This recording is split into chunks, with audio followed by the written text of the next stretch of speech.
Bueno, primero preguntarte, ¿hay algún problema si se graba la sesión? No, no hay problema. Ujú. Perfecto. Bueno, pues es un gusto nuevamente estar acá. Muy buenos días a todos. Es un gusto enorme que estemos por acá reunidos justo a pesar de todas las circunstancias y a pesar de lo difícil de muchas situaciones que están pasando. Bueno, acá en México también tenemos una ola de violencia fuerte que, bueno, también está afectando, no exactamente en Puebla, por fortuna, pero también hay una serie de problemáticas que también se están viviendo acá y bueno, la realidad es que es un gusto enorme poder colaborar con la doctora Natalia Strock, que ya en tres ocasiones, tres o dos ocasiones, eh, Dos, ¿no? Sí, esta es la dos, tercera, sí. esta es la tercera, ya esta es la tercera vez que está con nosotros y que nos comparte su investigación, su conocimiento. eh, bueno, ya después podamos hablarles también de sus publicaciones, de los libros que ya en un momento también nos ha comentado de los libros que tienen las traducciones que han salido de Ralph Goodward y bueno, en fin. Eh, Simplemente me limito a hacer una breve presentación. La doctora Natalia Strock es doctora en filosofía por la Universidad de Buenos Aires, profesora de metafísica en la Universidad Nacional de La Plata y docente de filosofía medieval en la UBA, en la Universidad de Buenos Aires. Es investigadora adjunta del CONICET y ha sido becaria del DAD, del CAPES y de Fulbright. Eh, Simplemente, Natalia, nuevamente, esta es tu casa, este es tu hogar. Ojalá podamos nuevamente tenerte. Bueno, ya tenemos ahí algunos planes de visita. Ojalá se puedan ir concretando. eh, que podamos invitarte ahora sí una semita o algo así acá en Puebla para que termines de conocer un poquito más México, Puebla.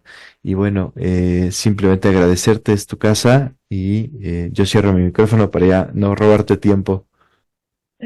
Bueno, muchas gracias por la invitación, por tenerme siempre en cuenta. La verdad que el año pasado tuve la suerte de ir a conocer allá los estudiantes y son encantadores, así que me alegra mucho volver a estar aquí presente, hablando esta vez de otra filósofa que por ahí no manejo tanto como Anne Conway y Ralph Cadworth, pero que me interesa muchísimo y esta es una buena oportunidad para seguir avanzando en los estudios.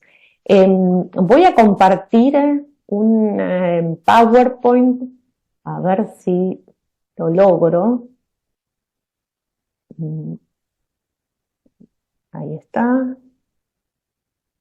¿Se ve? Sí. Lo que voy a hacer es, ahí lo minimicé, quiero ponerlo en el modo, ahí está. Ahí se ve bien, ¿no? Sí, Sí, perfecto. Bueno, empiezo entonces el recorrido. Em, Paso la primera, ahí está. Bueno, Damaris, el nombre bíblico de esa mujer que habría presenciado junto a un tal Dionisio el discurso de Pablo en el Areópago, se llamó la hija de un filósofo del siglo XVII no muy conocido, pero que supo tener importancia en aquella época, Ralph Cadworth, sobre quien estuvimos conversando el año pasado en persona ya en Puebla, y sobre quien trabajo hace años de quien he hecho traducciones de dos de sus tratados. Este filósofo es parte de un grupo denominado el Grupo de los Platónicos de Cambridge del siglo XVII, que era un grupo que tenía especial interés por el platonismo, pero no solo por el platonismo, sino también por la filosofía antigua en general y el Renacimiento, pero también estaba inmerso en los debates del momento y discutía con los filósofos de ese momento como Descartes, Hobbes, Spinoza, eh, y tenían como rasgo más particular intereses teológicos que quizás llevaron a que no se hayan convertido en filósofos canónicos.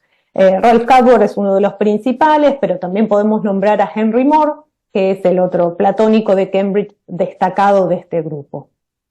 Damaris nació entonces en una casa que contenía una considerable biblioteca, en tanto su padre era profesor de Cambridge, y eso todos sabemos que es azar.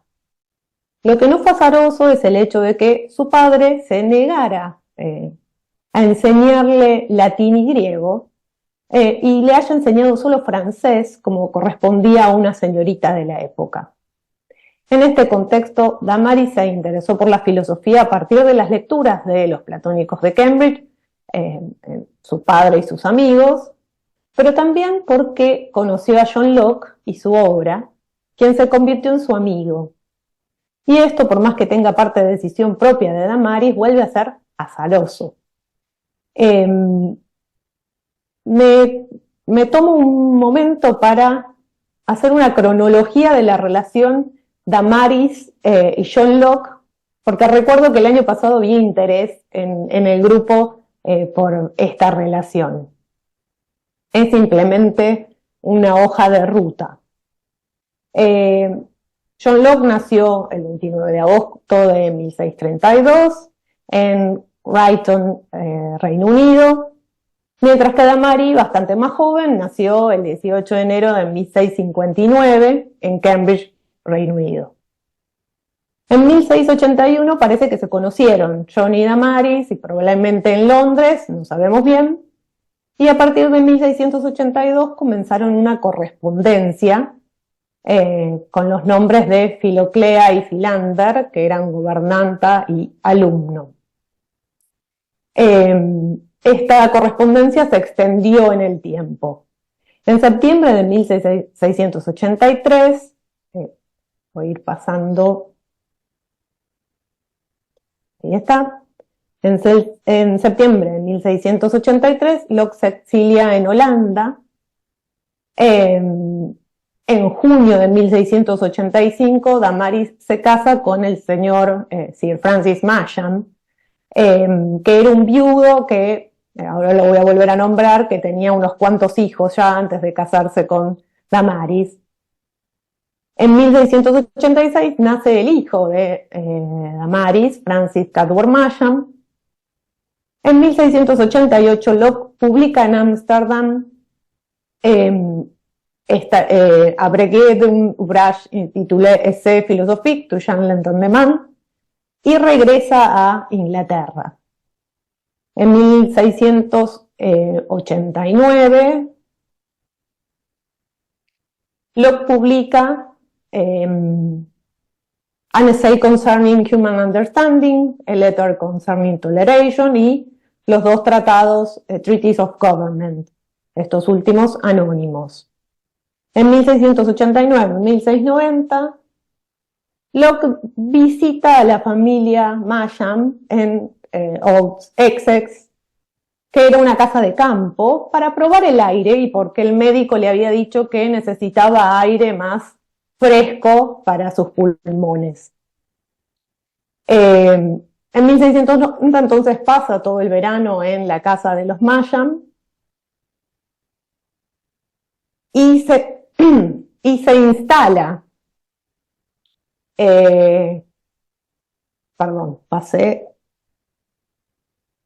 ahí está, y se instala en la casa y empieza a pagar 1 libra por semana para vivir con los Masham. En febrero de 1681 es conocida una visita que hace Newton a Locke y Lady Masham en la casa de los Masham. Otra visita de la que tenemos noticias es Francis Mercury van Helmont, que los visita también a John y a Damaris. Este era un médico particular de quien he hablado en algún otro momento porque era muy amigo también de Anne Conway. En 1696 entonces Damaris publica de forma anónima el discurso Discourse Concerning the Love of God en Londres. Y luego de esto se inicia una correspondencia entre Damaris y Leibniz, que al parecer quería acercarse a Locke y encontró como vehículo escribirse con ella para acceder a Locke. Locke parece que nunca le escribió a Leibniz o no le interesaba o algo por el estilo. El 18 de octubre de 1704 muere Locke en Oates, en la casa de los Masham. Supuestamente Damaris lo estaba cuidando y le deja toda su herencia a el hijo de Damaris, a Francis Cadworth Masham.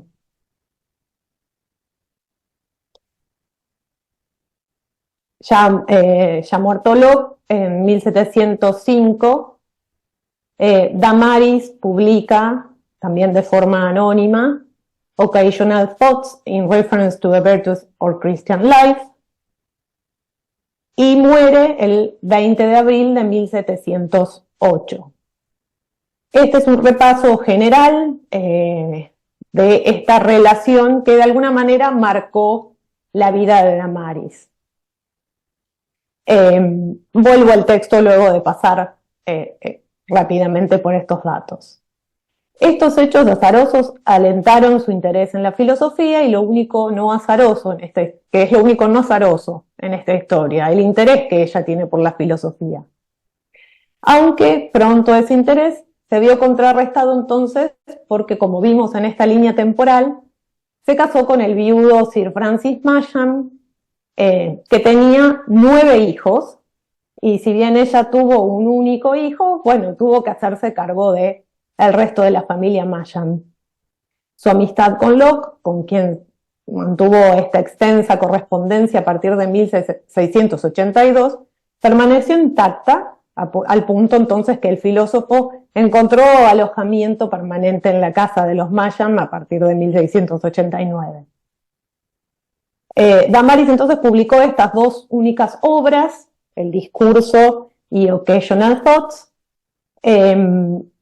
por supuesto, de forma anónima, pero tenemos que agregar a esto que también escribió una biografía de Locke, que fue utilizada luego para la primera biografía publicada del filósofo, y también a eso hay que sumar un profuso intercambio epistolar, no solo mencionado con Locke, sino también el mencionado con Leibniz.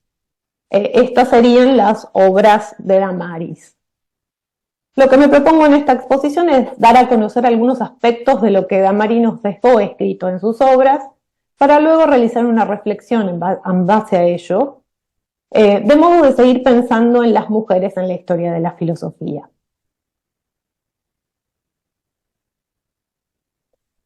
Paso esto, esperen un segundo, ahí está.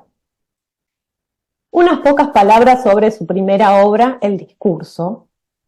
Este fue escrito en respuesta a la publicación de una serie de cartas entre John Norris y Mary Astle, titulada Letters Concerning the Love of God, en 1695. Esta publicación ya muestra la importancia del intercambio epistolar en la época y el interés teológico de los autores. Allí Norris que es contado entre los platónicos de Cambridge, al igual que el padre de Damaris, y Astle, se presentaban como seguidores de Nicolas Malebranche, conocido cartesiano, y lo que hoy se denomina ocasionalismo, es decir, la injerencia directa de la divinidad en cada evento del mundo, causa directa incluso de nuestras sensaciones. Damaris, como también hubiera hecho su padre, encuentra en este tipo de propuestas filosóficas un peligro para la moralidad. En tanto se diluye la responsabilidad del ser humano, que de esa manera parece estar subsumido a la voluntad divina y despojado de su libertad.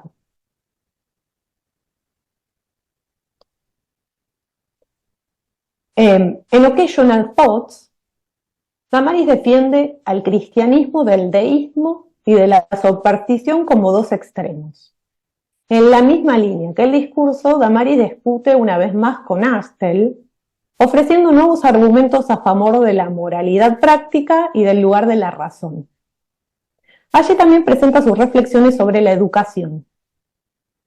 Si lo crucial es llevar adelante una vida virtuosa que requiere de libertades civiles y religiosas, antes que de simplemente seguir ceremonias religiosas sin conciencia práctica de ello, Damaris subraya la importancia de la educación, la única herramienta a partir de la cual inculcar la virtud, porque ella provee el entendimiento racional de los principios morales. Y vuelvo al inicio de mi exposición. Damaris, que nació en la casa de un filósofo, con una nutrida biblioteca, tuvo que aprender por su cuenta latín y griego porque su padre se negó a transferir ese conocimiento. El profesor de Cambridge no quiso enseñarle a su propia hija, y no hay otra razón para eso sino el hecho de que ella fue una hija y no un hijo. Entonces Damaris, en el prefacio de su Occasional Thoughts, escribe lo siguiente. Cito. Pero sin embargo, el gran peso que tiene la correcta instrucción y disciplina en la juventud, con respecto tanto a la felicidad presente como a la futura de los pueblos, está, como yo lo veo, lejos de estar generalmente tan establecido en las mentes de los padres, como para ser considerados por ellos como la única cosa tan necesaria, que sin el debido cuidado, todos los demás esfuerzos para hacer felices a sus hijos, ya sean en esta vida o en la que está por venir, es probable que sean muy ineficaces. Entonces, parafraseando, los padres no se dan cuenta de la importancia que tiene la instrucción y la disciplina para que los jóvenes alcancen la felicidad en el presente y en la vida por venir. La educación entonces tiene el rol más importante en la consecución de una buena vida y de la felicidad. Y entonces Damaris va más allá y plantea una reflexión sobre la diferencia de géneros a las que ella denomina sex, de acuerdo a su época. El poder de la educación se encuentra en las mujeres, dice Damaris. Cito. Ya que la asistencia real de las madres será, generalmente hablando, necesaria para la correcta formación de las mentes de sus hijos de ambos sexos, y las impresiones recibidas en esa tierna edad, que es inevitable que pase entre las mujeres gran parte de ella, son de gran consecuencia para los hombres durante todo el resto de sus vidas, ya que tienen una fuerte y a menudo inalterable influencia sobre sus futuras inclinaciones y pasiones. Fin de la cita. Entonces, parafraseando, la omisión para uno de los sexos reviste importancia desde que la asistencia de las madres es necesaria para la correcta formación de las mentes de los niños de ambos sexos. Y las impresiones recibidas en aquella edad tierna, joven, que se pasan sobre todo con mujeres, que son justamente quienes se encargan de las tareas de cuidado, tiene consecuencias para los hombres por el resto de la vida, ya que tiene influencia sobre sus inclinaciones y sus pasiones futuras. Las madres son las principales educadoras de la vida virtuosa, las madres que educan a sus hijos e hijas. Pero atendiendo a esto, ¿acaso debería haber diferencia en la educación de los distintos sexos? Damaris se concentra entonces en la importancia de la educación que deberían recibir las mujeres en general, realizando una fuerte crítica a la insuficiente educación de su tiempo. Ella explica que solo a partir del entendimiento de los preceptos religiosos se puede inculcar la verdadera virtud religiosa.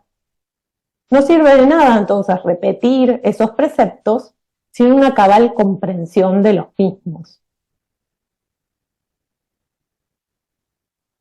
Para Damaris, la enseñanza que se puede obtener en el catequismo está, cito, muy lejos de ese conocimiento que las criaturas racionales deberían tener de la religión que profesan, al punto de no saber en qué consiste verdaderamente dicha religión.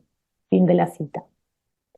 En una apuesta claramente intelectualista, aunque no al extremo, nuestra autora pide más comprensión de aquello que se cree, porque esa es la única forma de fortalecerse contra el escepticismo y el ateísmo. Sin ir más lejos, Mary Astle, por ejemplo, hubiera comprendido mejor su creencia y no hubiera caído en el ocasionalismo de haber recibido la educación correspondiente. Y así insiste en las diferencias entre sexos. Cito: pero el no hacer que los jóvenes entiendan su religión no es una falta peculiar en lo que respecta a la instrucción de un solo sexo, más que considerada en sus consecuencias, por lo que, hablando ordinariamente, las mujeres son las que más inevitablemente sufren al no tener la misma ventaja, al menos lo suficientemente pronto, que los hombres tienen, de corregir la ignorancia o los errores de su infancia. Fin de la cita. Parafraseando, esa mala comprensión que tienen los jóvenes de la religión tiene consecuencias más severas en las mujeres, que no tienen chance de remediar esa ignorancia que adquirieron en la niñez, como si la tienen más adelante los hombres. Entonces, la educación de la juventud, que afecta por igual a niños y a niñas, tiene consecuencias más severas en las mujeres, a quienes se priva de posibles enmiendas en edades más avanzadas, a diferencia entonces de lo que ocurre con los hombres. Pero entonces, si las madres son las que imparten la educación más importante, y ellas son las que más sufren aquella mala educación, hay que alertar sobre la dificultad de criar hombres verdaderamente virtuosos y felices. Damari llama la atención sobre estos asuntos que se convierten en un círculo vicioso. Sin lugar a dudas, las mujeres son más ignorantes de los fundamentos de la religión cristiana. Y Damaris entiende que esto no es algo que tenga que causar reproche, sino en todo caso pena. Como seres racionales, que son, las mujeres deben ser bien instruidas para luego poder a su vez instruir correctamente a sus hijos e hijas, porque de ese modo además les son útiles a sus familias. Explica Damaris. Cito: porque si el cristianismo es una religión de Dios y las mujeres tienen almas para ser salvadas tanto como los hombres, saber en qué consiste esa religión y entender las bases sobre las cuales debe ser recibida, no puede ser más que un conocimiento necesario para una mujer, tanto como para un hombre. Fin de la cita. Parafraseo: porque si el cristianismo es una religión a partir de Dios y las mujeres tienen almas que salvar, al igual que los hombres, saber en qué consiste esa religión y entender sus fundamentos puede ser un conocimiento tan necesario para mujeres como para hombres. Así, la verdadera religión solo se obtiene a través del conocimiento de sus fundamentos. La educación religiosa no puede ser solo el repetir de ciertos preceptos que no se llegan a comprender. Si la ignorancia pone a los hombres en riesgo de caer en escepticismo o incluso en infidelidad o ateísmo, exactamente lo mismo ocurre para el caso de las mujeres. Y en esto es taxativa. Es imposible sostener que las mujeres no tienen alma al igual que los hombres. Acá Damaris sostiene una igualdad entre los dos sexos. La diferencia se encuentra en todo caso en las oportunidades que tienen unos y otras.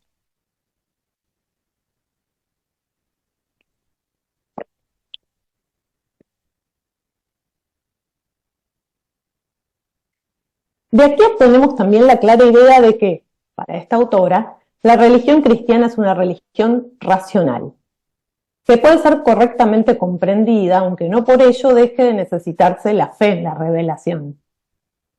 Avanzada en su argumentación, Damaris da una nueva razón para educar a las mujeres. Si estamos de acuerdo, afirma, en que las madres podrían educar en la virtud a sus hijos desde temprana edad, los hombres podrían de esta manera ahorrar el dinero que se gastan en tutores para sus pequeños.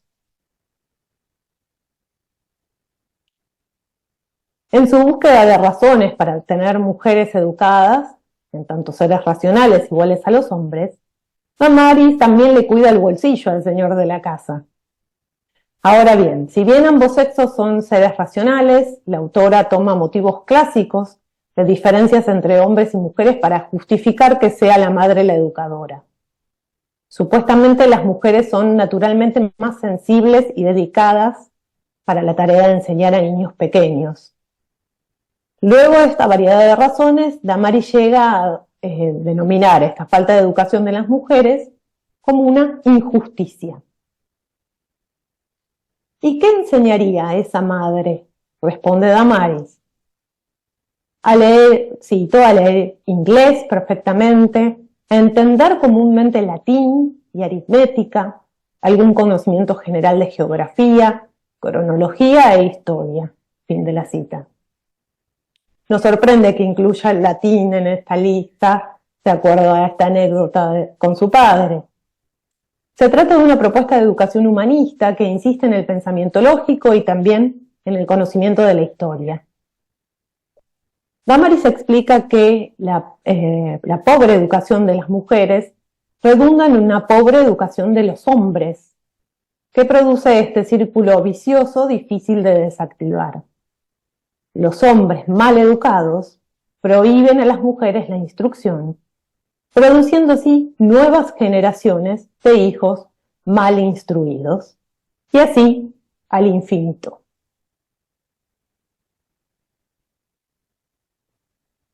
Paso ahora a algunas ideas más conclusivas y algunas preguntas que se me suscitan. Solo una casualidad me puede llevar a leer a esta filósofa. Y lo hice por una invitación que recibí hace varios años de unas profesoras que más o menos por 2017-2018 tenían la idea de armar unas jornadas de mujeres filósofas. Lo interesante es que en mi caso esto que se inició más o menos como un evento casual empezó a generar en mí cierta necesidad al punto de que hoy en día me dedico a varias mujeres filósofas. En aquel momento se instaló esta pregunta: ¿por qué no sé nada de filósofas, ¿no? De mujeres haciendo filosofía en la historia de la filosofía? Y la pregunta se hizo cada vez más potente pensando en que yo me considero a mí misma filósofa, ¿cómo no voy a pensar que las mujeres antes de mí también podían hacer filosofía? La reflexión de Damaris con respecto a la educación abre entonces también a otras preguntas.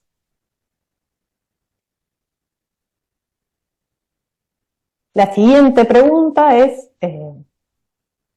y son preguntas que quizás no pueda responder, ¿no?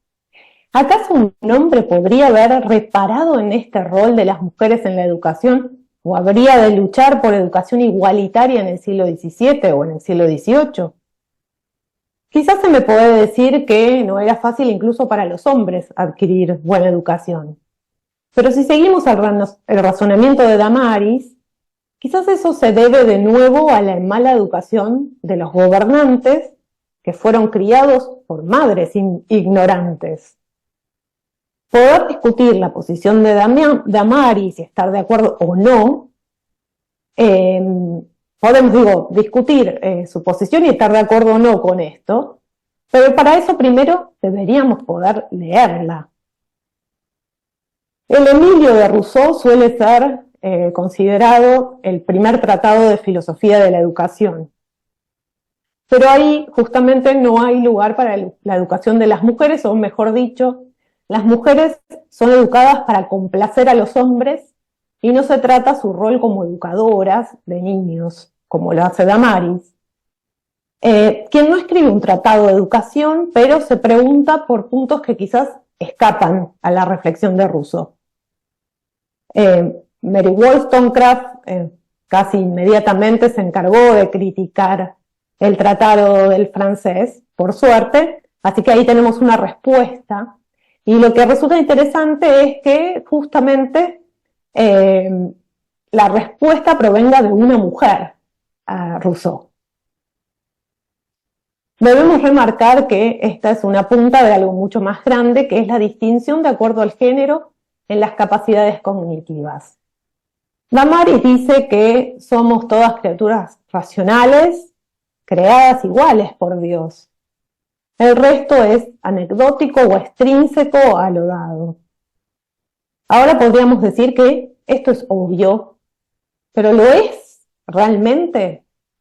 A veces las mujeres podemos sentir esta como cierta deficiencia, ¿no? No porque creamos que somos menos inteligentes que los hombres, pero a veces podemos sentirnos casi inconscientemente un poquito menos.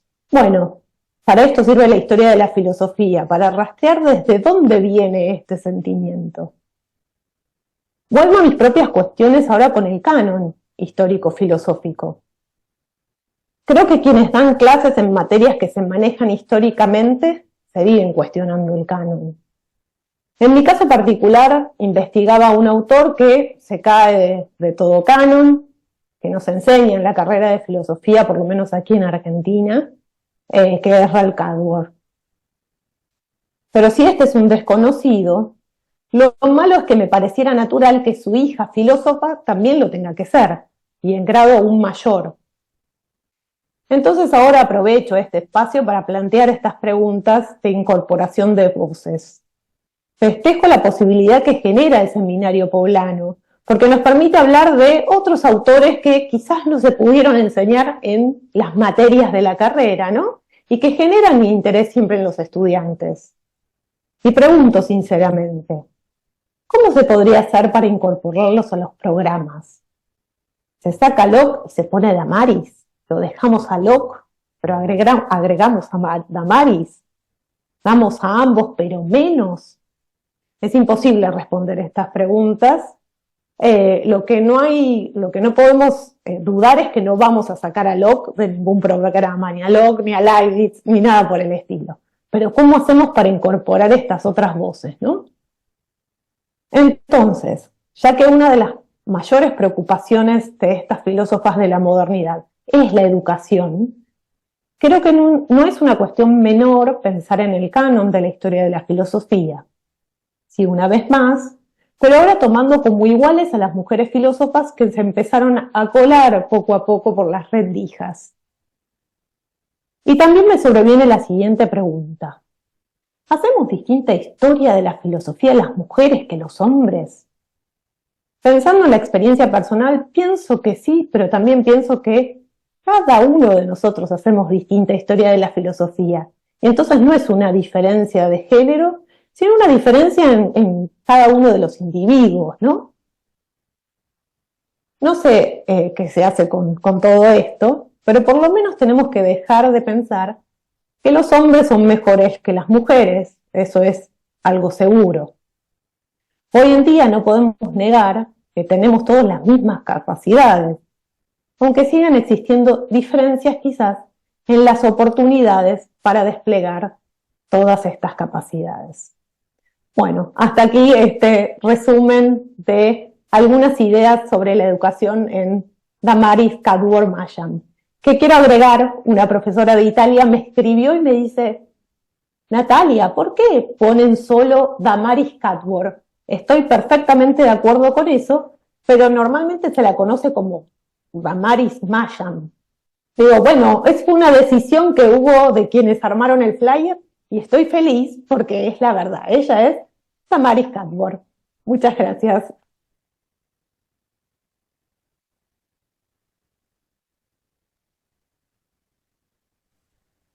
Muchísimas gracias, Natalia. Bueno, abrimos el espacio para el diálogo. Simplemente, bueno, antes de abrirlo, comentarte que justo en la materia de historia de la filosofía moderna, que el seminario está vinculado a esta asignatura que imparto yo. Justo buscamos, queremos abrir estos espacios y es intencional que te hayamos buscado, que hayamos buscado también otros colegas. Bueno, también vamos a tener una sesión de Giulia Giorati sobre Cavendish, Margaret Cavendish, si no me falla la memoria.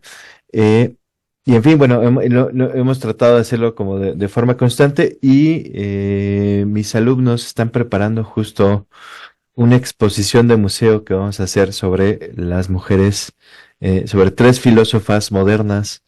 Un poco también, bueno, todavía no tenemos bien el título, bueno, no sé si ya lo tienen mis alumnos, pero ya me lo dirán. Que en principio la exposición se llamaba algo así como Rompiendo Paradigmas, una cosa así. las mujeres en la modernidad, ¿no? Y vamos a tocar una filósofa mexicana de la modernidad, que es Sor Juana Inés de la Cruz, sobre Conway y sobre Emilio Chatelet. Eran las tres filósofas sobre las cuales va a girar ese espacio en el museo y sobre las cuales estaremos teniendo esa exposición. Bueno, ya les compartiremos ahí eh, el recorrido que se vaya haciendo y bueno, toda la información de esa exposición, a ver si la podemos también transmitir en algún momento para que la puedan ver toda la gente, porque están haciendo un trabajo realmente muy interesante de investigación, de curaduría, de presentar, de exponer el pensamiento de estas autoras en un museo, ¿no? Para un poco, para hacer también, remediar un poquito de estos males que se tienen en las historias de la filosofía. Pero Bueno, perdón, muchísimas gracias por contar todo esto y quiero mantenerme al tanto de las novedades. La verdad que el año pasado me quedé con una muy buena sensación del grupo de estudiantes que pude conocer y el interés real que tienen, ¿no? Y me parece que esta es una buena forma quizás de empezar a corregir, ¿no? Estos olvidos en la historia de la filosofía, así que eternamente agradecida por la oportunidad y por poder enterarme también, ¿no? De los avances que están haciendo. Los felicito realmente porque es un muy buen trabajo. Muchas gracias, ¿eh?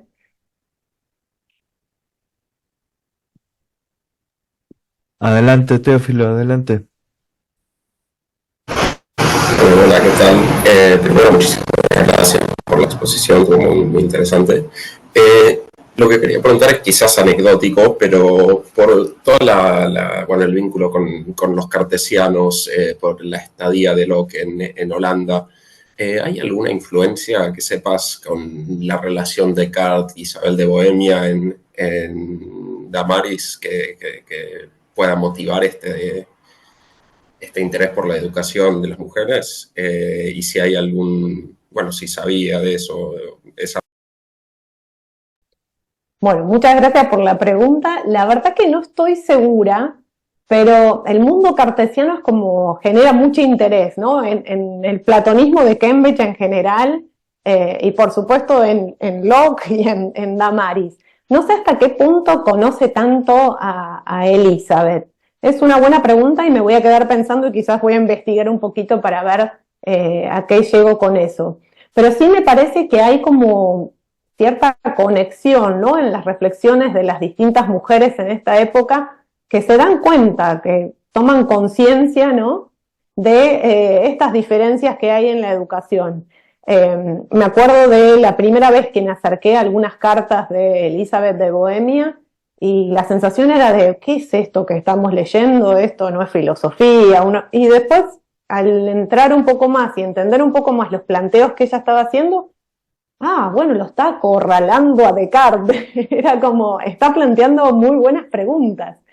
Creo que hay una conexión ahí, pero la verdad que no sé si ha leído realmente algo de esto, ¿no?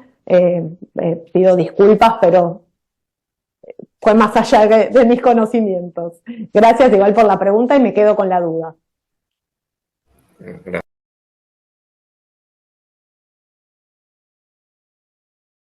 Adelante, Oscar. Bueno, primero agradecerle a la profesora por esta formativa presentación. Creo que nos ayudó para empaparnos bien, aunque sea un poco de la vida y obra de Woodward. Y pues mi pregunta va sobre la relación justo con el ocasionalismo, este rechazo, que aparte me parece de mucha fineza intelectual el poder rechazar una postura o criticar puntos que aunque sean también religiosos, saber diferenciar cuáles puede aceptar y cuáles no. Y, o sea, entiendo que una de las razones que nos dio para la que Woodward rechaza el ocasionalismo es su perspectiva moral, el decir que diluye la libertad y la responsabilidad de los actos humanos. Pero me pregunto si aparte de esto tiene alguna otra razón, no sé, epistemológica, metafísica o teológica o de cualquier tipo filosófica para rechazar el ocasionalismo aparte de las razones morales. Bueno, muchas gracias por la pregunta. Lo primero que quiero decir es que quizás ella sea un poco injusta en cómo reconstruye el pensamiento de Mary Ashtel y de John Norris, ¿no? Quizás es un poco tendenciosa en su reconstrucción, pero sí hay un rechazo de esta idea que luego se se va a conocer como ocasionalismo. Y si bien creo que lo fundamental es la moral, también hay una apuesta muy fuerte en este racionalismo que ella está planteando, ¿no? Le da quizás más poder al conocimiento humano, que si bien tiene que seguir sosteniendo la fe en los preceptos divinos, tiene que tratar de entender, ¿no? Y ese es un camino quizás muy agustiniano que se ve en la modernidad, ¿no?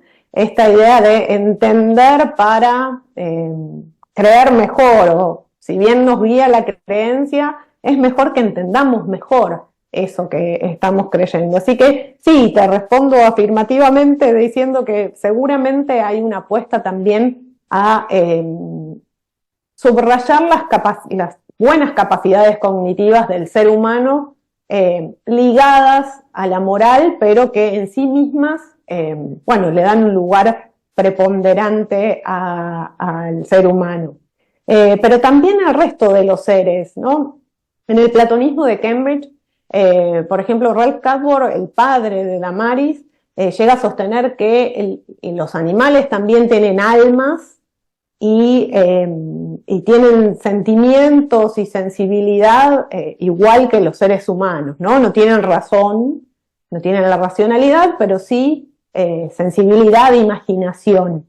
Y esto también se diferencia de alguna manera con el ocasionalismo de Malebranche o el cartesianismo en general, ¿no? Con esta idea de los animales máquina, el platonismo de Cambridge en general, y yo creo que Damaris también, en este sentido, se alejan de esa idea de comprender a otros seres como los animales como simplemente mecanicismo funcionando, ¿no?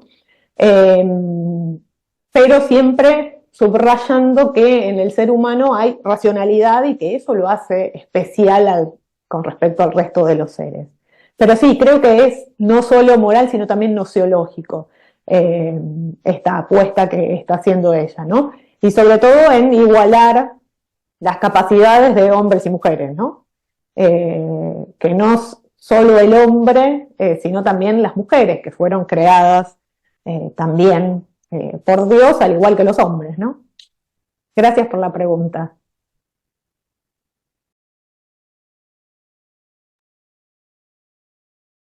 No sé si haya alguna pregunta más.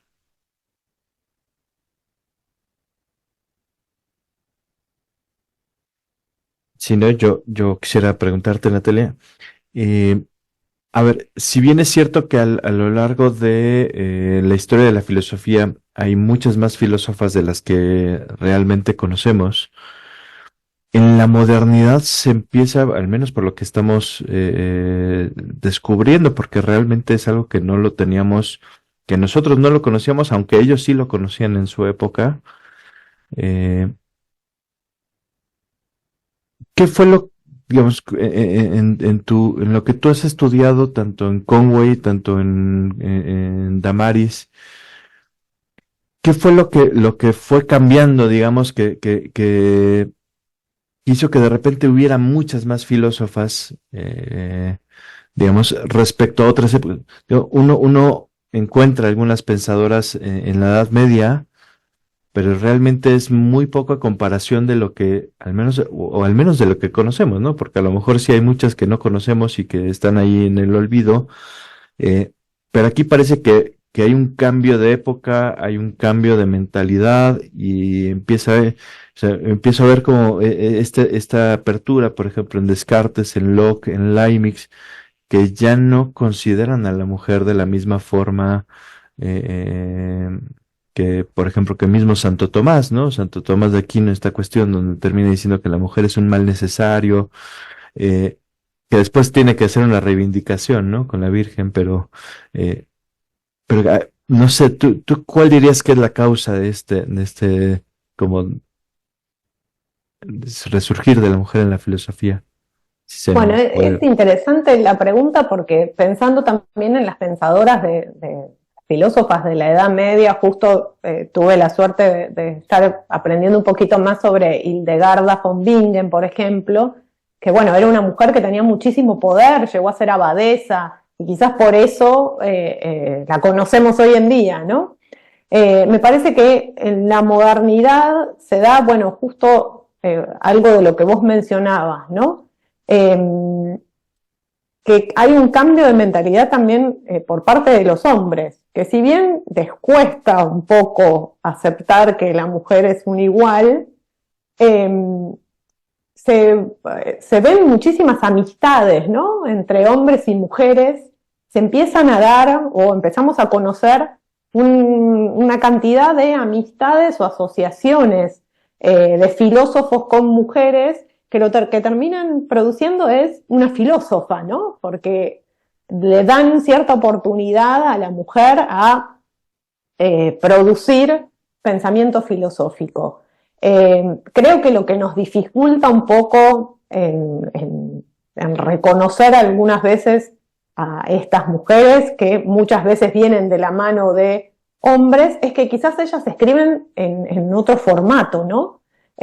Pienso en el caso, no sé, de Juana Inés de la Cruz, que parte de su filosofía es poemas. Y bueno, por ahí nos es un poco difícil aceptar que, si bien hubo poemas filosóficos antes, pero bueno, nos es difícil porque encima es una mujer, y después es todas estas cartas, ¿no? De Elizabeth con Descartes, o de Damaris con Leibniz y con Locke. He leído cartas que se escribió con Leibniz y son muy profundas las cartas de Damaris. Pero bueno, es otro formato de hacer filosofía, ¿no? Pero sí me parece que hay cierto cambio, quizás con cierta institucionalización de la disciplina filosófica, ¿no? A partir de la modernidad, que puede haber contribuido a que hubiera más filósofas, ¿no? La verdad que seguimos en un proceso de encontrar nuevas filósofas y siguen apareciendo cada vez más, y en lo particular ahora empecé a leer algunas pensadoras argentinas a las que ni siquiera nos animamos a llamar filósofas, ¿no? Les decimos pensadoras porque no sabemos bien qué son. Y es hacer todo un revisionismo pero sí, creo que a partir de la modernidad hay algún tipo de cambio, ¿no? Que permite mayor posibilidad para las mujeres, ¿no? Esto no significa que haya sido fácil y que tengamos totalmente un conocimiento completo de esa historia, pero sí la posibilidad de saber algo de ellas, ¿no? Al final o sea, podemos criticar un montón a los hombres, pero al final terminan dando la oportunidad para que las conozcamos a ellas, ¿no? Descartes parece de ratos como menospreciar un poco a Elizabeth, pero termina enredado en tratar de responder a Elizabeth. Y en el caso de Leibniz yo creo que la ve de un igual, ¿no? A Damaris, por ejemplo. Él quiere contactarse con Locke, pero no tiene ningún problema en pasar por ella para tratar de llegar a Locke, ¿no? No la menosprecia en ningún momento. Y lo mismo en el caso de Anne Conway. Son sus amigos, en todos casos, los que quieren realmente que publican su obra, aunque ella quizás no hubiese querido. Hay una revalorización, y pienso hasta qué punto estas amistades filosóficas no tienen gran importancia, ¿no? A partir de la temprana modernidad. Sería interesante hacer un rastreo de comparar quizás con la Edad Media, a ver qué pasaba ahí con las amistades filosóficas. Pero justo tengo muy presente el caso de Hildegarda von Bingen, que era una persona como de mucho poder, en contraposición, por ejemplo, a Margarita Porete, que terminó quemada, más aislada, ¿no?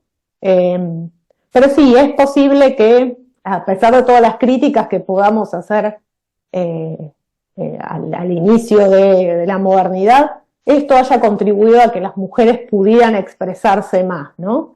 Y también quizás relacionado a cambios en la educación. estas críticas que hace Damaris a la educación distinta de hombres y mujeres. Bueno, pero ella recibió cierta educación que permitió que se pudiera dar cuenta de todo esto, ¿no? Y bueno, eso no es creatio ex nihilo, sino que, bueno, hubo un suelo sólido que le permitió este tipo de reflexiones, ¿no? Pienso en Émilie du Châtelet, por ejemplo, que era, bueno, una mujer súper inteligente,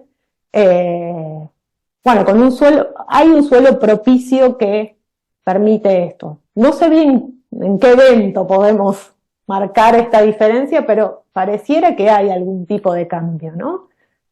Sí, es para investigar. Necesitamos que algún becario o becaria se dedique a hacer una historia de estos cambios de mentalidades. Sería muy interesante. Bueno, Javier Echeverría tiene una edición de las correspondencias que tiene el IMIX con las dos Sofías, Sofía de Prusia, bueno, Sofía de Hannover y Sofía Carlota de Prusia. Sí. Y justo empieza por ahí, ¿no? Justo con un comentario que hace Russell de la filosofía del IMIX y que dice, bueno, en la filosofía del IMIX está el IMIX para princesas y el IMIX serio, el IMIX, ¿no? Y Javier Echeverría también diciendo, es que si uno se pone a profundizar, primero es un comentario muy desafortunado de Russell decir que es la filosofía para princesas, ¿no?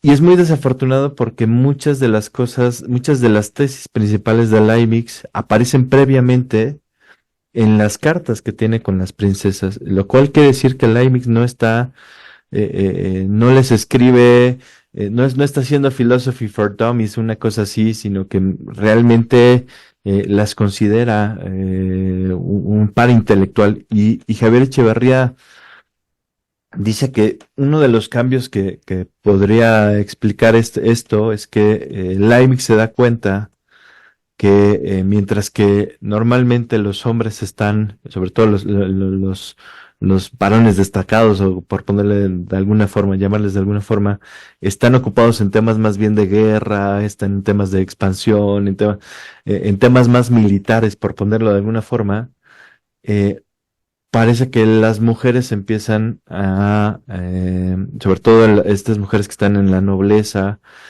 como Sofía o Sofía Carlota, son las que empiezan a ocupar un papel mucho más destacado en el ámbito cultural. Y Javier Echeverría dice, bueno, eso es algo que, por ejemplo, Leibniz se da cuenta, dice Javier Echeverría. Leibniz se da cuenta y se lo toma en serio, ¿no? Claro, Pudiera ser. realmente está conectado con los cambios que están produciendo, sí, es muy interesante, sí. Sí, a mí me hizo sentido esa hipótesis, ¿no? Mientras los otros estaban ocupados en hacerse la guerra, en a ver qué podían conquistar, claro, las mujeres estaban introduciéndose en el ámbito cultural y empezaban a tener una mejor educación, y esto me parece que se va traduciendo justo en tener más filósofas, cada vez más visibles, ¿no? Que, pues, como tú ya lo has dicho, pues, no siempre fue fácil, no siempre se les ha considerado filósofas. Quizás habría que hacer este mismo ejercicio con estas pensadoras argentinas y decir, no, en el fondo no son pensadoras, son filósofas en sentido estricto. Avant la lettre, ¿no? Sí.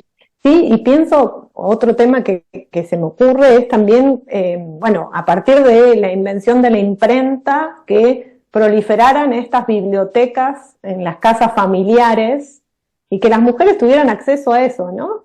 Y ahí está, quizás los hombres se tuvieron que ir a la guerra, pero ellas se quedaron con la biblioteca y pudieron leer esos libros y a partir de ahí reflexionar y generar pensamiento y cultura, ¿no? Quizás se puede también cruzar con este tema de el mayor fácil acceso al material bibliográfico con respecto a otras épocas, ¿no? Que quizás había que acceder a la abadía y ahí consultar manuscritos, y ahora ya tenemos los libros fijos y editados de mayor acceso, ¿no? Es un tema muy interesante un buen entrecruzamiento entre filosofía e historia, que creo que hace bien a estos nuevos descubrimientos de nuevas voces, la interdisciplinariedad justamente. Sí, muy interesante. Me voy a anotar el nombre de este profesor que mencionabas. ¿Cómo es que se llama? Javier Echeverría. Javier Echeverría. Bueno, si no me fallas, Javier, déjame te lo confirmo bien, pero es la edición de Alianza de la Correspondencia que justo, digamos, intencionalmente le llamó así Filosofía para Princesas. Ah. Un poco para decir, bueno, esto, mientras que Russell creía que esto era vacilada, más bien aquí lo que queremos decir, no, aquí está, parte importante de su filosofía y habría que revalorarlo, ¿no? Claro. Muy interesante, sí. Ahí anoté.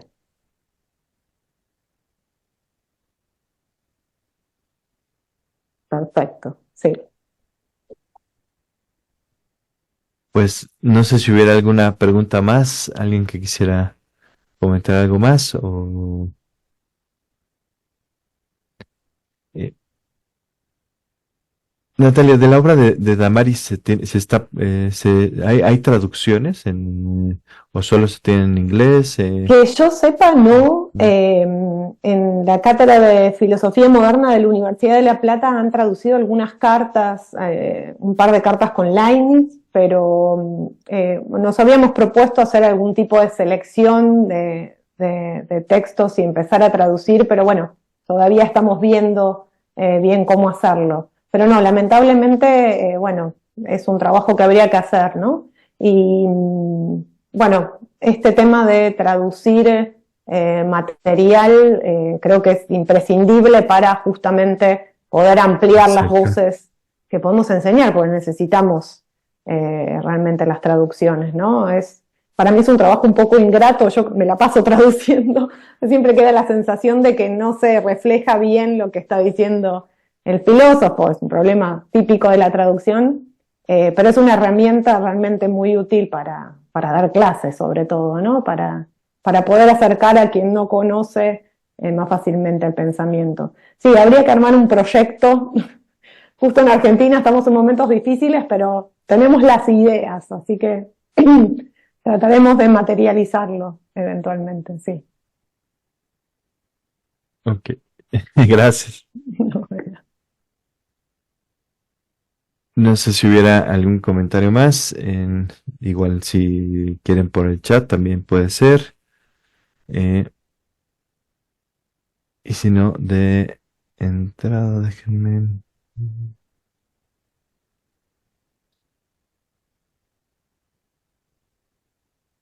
No sé si se ve. Sí. ¿Se ve el PDF? Sí.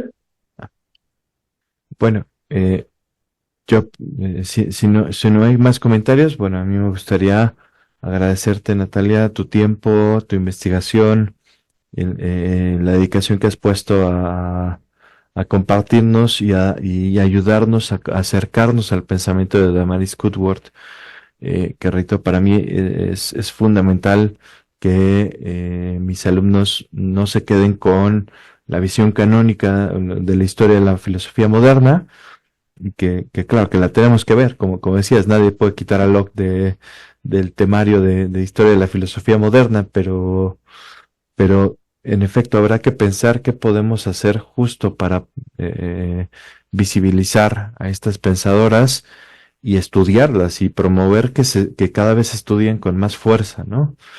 Entonces, pues es, digamos, la forma en la que nosotros hemos encontrado de irlo haciendo. Bueno, aparte, yo en el temario, en mis sílabos he incluido justo también algunos pensadores. Claro, también lo cierto es que existen pocos materiales que podamos consultar o que tengamos un fácil acceso, ¿no? Algunos de ellos están traducidos al inglés, algunos al español. Por ejemplo, mis chicos tienen ahorita en sus manos este volumen de Bernardino sobre Conway, sí. que tiene el texto Sí. de Conway.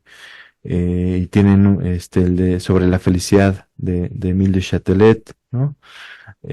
Pero hace falta muchísimo más, ¿no? Hacen falta muchos más textos y ojalá pues poco a poco vayamos teniendo, pues se vaya impulsando esto para que se vayan conociendo también la perspectiva de estas filósofas y bueno, pues ya te estaremos pasando también toda la información de la exposición del museo que están armando, que está padrísimo todo lo que Por favor, están haciendo. sí. Sí, sí, por favor, porque me interesa muchísimo, ¿eh? Y tengo un muy buen recuerdo de lo inteligente y las preguntas inteligentes que hicieron el año pasado en vivo los estudiantes, así que sí, sí, tengo un muy buen recuerdo y quiero saber cómo siguen esas investigaciones y esos proyectos.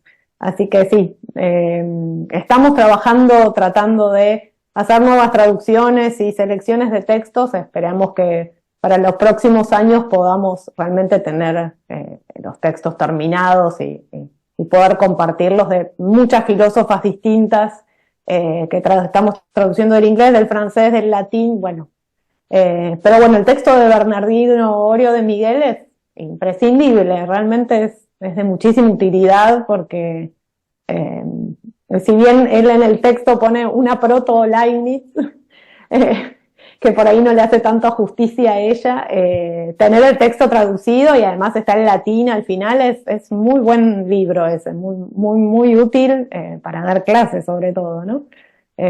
Así que sí, festejamos todos estos tipos de materiales que tenemos a la mano y seguimos produciendo nuevos materiales, estamos traduciendo poco a poco. Damaris la tenemos en la lista, pero ya incorporaremos algo para poder dar clases sobre todo, ¿no? Muchas gracias por la invitación, por el ambiente y gracias por la idea, porque me parece que es una muy buena idea para complementar, para hacer justicia, ¿no?, a estas voces calladas en la historia de la filosofía y que los estudiantes se enriquezcan no solo de los canónicos, sino también de todas estas voces. Así que felicitaciones a ustedes por la idea y por llevarlo adelante, porque que sé que no es fácil tampoco. Así que bueno, seguiremos en contacto y estaré atenta a las novedades de este evento que van a tener sobre filósofas. Soy muy fan de Juana Inés de la Cruz, así que estaré muy atenta. Gracias.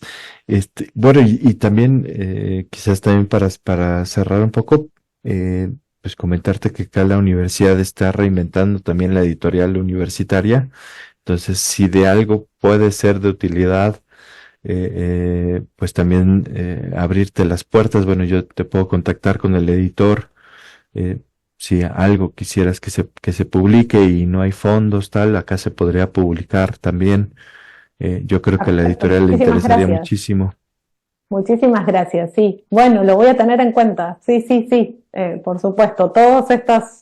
En estos momentos que en Argentina todo es tan difícil, bueno, creo que tejer redes con los compañeros latinoamericanos siempre va a ser bienvenido. Así que, bueno, estaremos en contacto entonces. Perfecto. Pues muchísimas gracias a todos.